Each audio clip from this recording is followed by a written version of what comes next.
right. Good afternoon, everyone. Thank you very much for coming in. I know that it's a little cloudy outside, but Aric Almirola's future has some clarity to it. And Aric, you're here right now, so why don't you shine a little light on us for us? That was really good, Mike. Wow. Working on it all day. We've had a lot of time. Yeah, so here to announce that that I'll be back. I know that doesn't come as a surprise to many of you, but yeah, just put a lot of thought and a lot of discussing it with Janice and the kids, and ultimately, the subject continued to get broached from the race team in Smithfield, and through all of that dialogue, mainly with the race team and with Smithfield, it was very evident that not only did they want me back, but that Smithfield wanted to increase their marketing campaign around NASCAR and around me. And so they have decided to come back for a multi-year agreement, which is incredible. Just the amount of just support that they have given to me and my family throughout the career is humbling. And so when Shane Smith called me, the CEO of Smithfield, and said, "Hey, we really want you to reconsider retiring. We want you to come back and drive our race car," it was really, really hard to say no. I did tell him, let me talk to Janice and let me think about it, let me pray about it. And we did, and there was a lot of back and forth discussion, but ultimately it just feels right. And I told you guys all, down here at the beginning of the year that I was retiring, and that it was for a family decision. And this is still very much a family decision. Janice and the kids and I talked a lot about it, and I think the person that probably has the most sacrifice involved is Janice, but the kids were ecstatic that they get to still come and be with their friends, and there is a community that is involved and associated with what we do. And this year I took the opportunity to really soak it all up and embrace this year. And I have found a renewed sense of what a work-life balance looks like this year. I think by the time the year is over, Janice and the kids will have come to about 28 races.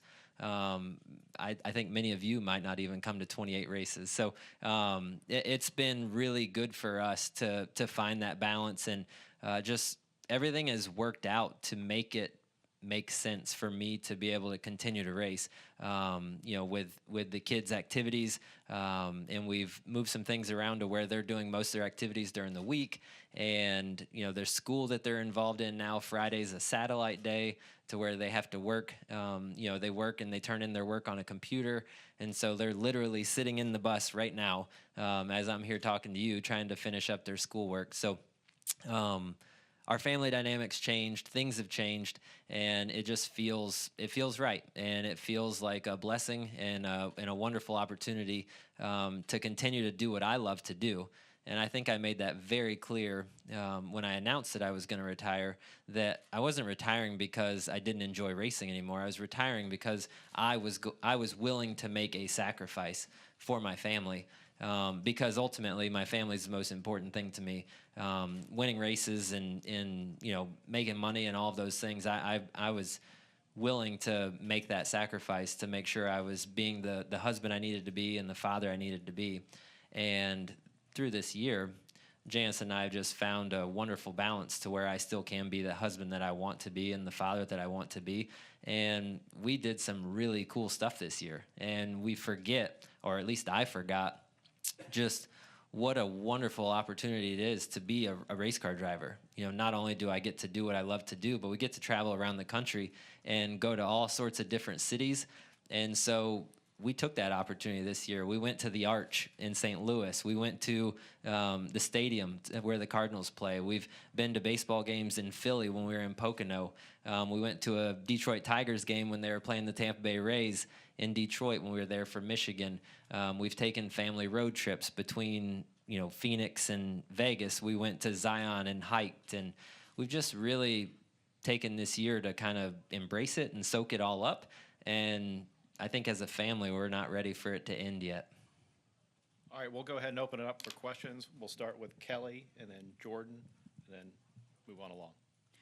Kelly, CrandallRacer.com. So, Aric, you said it there about coming into the year, soaking it up, thinking you were going to retire. So how much of a mindset change is this now, going from thinking about the future and what you're going to do with the family to saying, well, nope, I got to keep racing now? Honestly, not much of a mindset change because I've been so focused on just competition. You know, I think my commitment and my effort to performing at the highest levels never changed. And so I think the biggest thing for me is just, you know, looking ahead into the off season, where I was like, all right, once we get to the off season, I'll be able to catch my breath and we'll figure out whatever's next. I don't, for right now, have to figure out whatever's next. So I know what's next. I'm going to continue to drive a race car. So I'm looking forward to it and I'm excited about it. But you got to remember, I've been doing this for a long time. I'm going into my 12th season next year. And so it's pretty routine. So from a mindset standpoint, nothing really changes. Jordan? Jordan Bianchi, The Athletic. You said Smithfield Foods had re-signed for multi-years, and you're coming back next year. Are you coming back for multi-years too, to coincide with the Smithfield? You'll have to continue to ask me that later on next year. I don't know. I think for right now that's the plan. For right now they've agreed to come back for a multi-year agreement. They've increased their investment in the sport and in the race team back to the levels they were at back in 2018, 2019. So that was one thing that really hit home for me, was when I talked to Shane Smith, the CEO of Smithfield. He came down here to the Daytona 500 this year, and that was his first race in many years. He grew up in North Carolina, was a fan of the sport way back when, and he's been running the European operations for Smithfield for the last 10 or so years. He is now promoted to CEO, came to Daytona 500, and he was blown away when he walked around and just seen the level of excitement, the enthusiasm for the sport, the sold out grandstands, the viewership, just everything that he's seeing with the sport, and just walking around and seeing the people that are here, all the campers that are all through the infield, everybody tailgating and cooking out. And Shane just said, these are our people. These are our customers. And we've been marketing to them and telling them a story and branding, trying to get support for our brand from this core group of people for 11 years. We're heavily invested in this market, and we want to continue to be, because he saw it firsthand when he was here. The people that are here, the NASCAR fans, are so loyal, so brand loyal to the people that are the corporate sponsors that are involved in the sport. And he knows, and he feels very confident that their participation in the sport and sponsoring a race car and being involved gives them the opportunity to talk directly to their customer. And so when these fans that camp out, sit in the stands, tune in, watch on TV, when they go to the grocery store and they have a choice to make in the meat aisle, we all hope that they will go and pick up the Smithfield brand of meat to take it home to cook it, or to bring it to the racetrack to grill out and cook out. And we have a lot of data that kind of backs that up and supports it as well. Holly? Holly Kane with the NASCAR Wire Service. How long did you take on the decision to come back? I mean, how much thinking and, did you and Janice have to really put into this to decide? It was a few weeks, to be honest, and there was a lot of talking back and forth, right? Like, what does the sponsorship look like? Are they going to scale back, or are they going to stay flat, or are they going to increase their level of investment? And what does that look like? And what does that look like for me? Are they going to sponsor half the year, and do we have to find a sponsor for the other half the year? Or, all of those things played a key role in trying to iron out all the details, right? The first question was, would you reconsider? And so I said, let me think about it. Let me talk to Janice, right? Let me pray about it. And then after about a week of, having those discussions, I was like, yes, I will reconsider, but X, Y, and Z, what's the answer to this? What's the answer to this? What's the answer to this? And we worked through that for the next probably month to 6 weeks. And I know it got, put out last week that it was happening, but as of last week, it still wasn't done. There was still some things that needed to be ironed out in the details. And so, to be fully transparent with all of you guys. It was done this week. We actually all came to agreements on all the terms as of this week. So, and that's why we've announced it today. And how did the kids respond when you said Dad's going to still be racing? Both the kids were elated. Abby said, "Does that mean we have to wait to get a horse?" And I said, "Yes." And so, but Alex and Abby were both very excited, to still continue to be here. I think that's one of the things you have to realize. Both my kids, Alex came to his first race when he was 1 month old. He was born on September 4th. He came to his first race at Talladega in October. He's a month old. Abby was born on Thanksgiving Day in 2013. Her first race was Daytona 500. She was 3 months old. So our kids don't know any different, right? They don't know really what life looks like away from the racetrack. And so they had a little bit of uncertainty as well, as like, well, what does that mean when Dad is retired? Other than I'm going to be home a lot more, what does that mean? What does that look like? So does that mean we won't get to see any of our friends anymore at the racetrack? Because we come to a large majority of the races and we have a community center, right? We have the MRO community center, and our kids spend a lot of time at that community center with a lot of the other drivers' kids as well. And so that's their friendship group. They have their friends at school, and then they come to the racetrack on the weekends and they have their friends at the racetrack.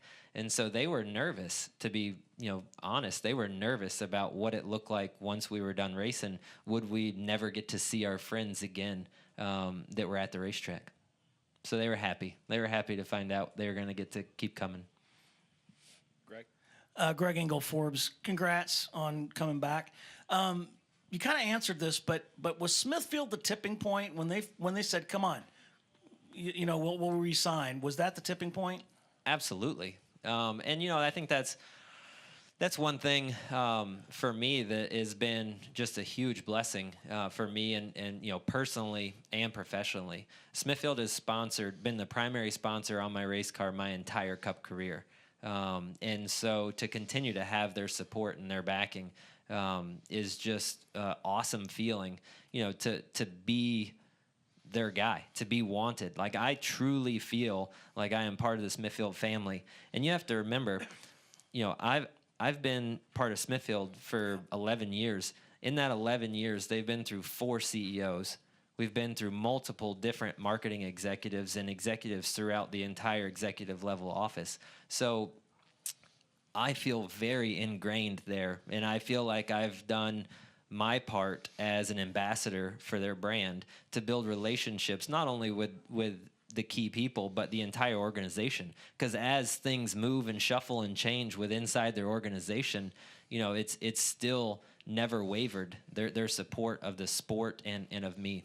So you're talking about you've learned to enjoy it a little bit more this year, right? When the mindset was, I'm gone after next year, so you go to here and do this. Are those lessons you can take forward to next year to make next year, whether it's the last one or not, even better than all the seasons you've had up to this point? I think those are lessons that I'll keep with me for the rest of my life. I'm a very, very highly competitive person. And when I came into this sport, it was just me. I just had myself to worry about. And then, I met Janice, and Janice and I dated for a while. And then once we got married, it was like, oh boy, like I'm now responsible for you as well. And then we had kids, and it was like, oh no, now I'm responsible for 2 more mouths to feed. And, I always tried to separate home and work. And I felt like to be the best that I needed to be all in on racing. And it takes that level of commitment. It does. To be really successful at the highest level of any profession, you have to be all in and committed. But I found myself for many years putting my family second, or actually third often. And everything else revolved around racing, the sponsors, all the commitments that came with racing, and I tried to fit in family time when I could. And I feel like over the last few years, I've done a lot better job at that. But as I approached retirement, it was like, man, I want to make sure that we do this together, that we go out, kind of holding hands as a family. We really soak it all up. We embrace it. We cherish this opportunity, because when my kids were younger, it was easy. They weren't going to remember. But now, Alex almost being 10, Abby almost being 9, like that changes things. They're going to remember this time in their life forever. And so I wanted to make sure that it was done and that we did it right on the way out.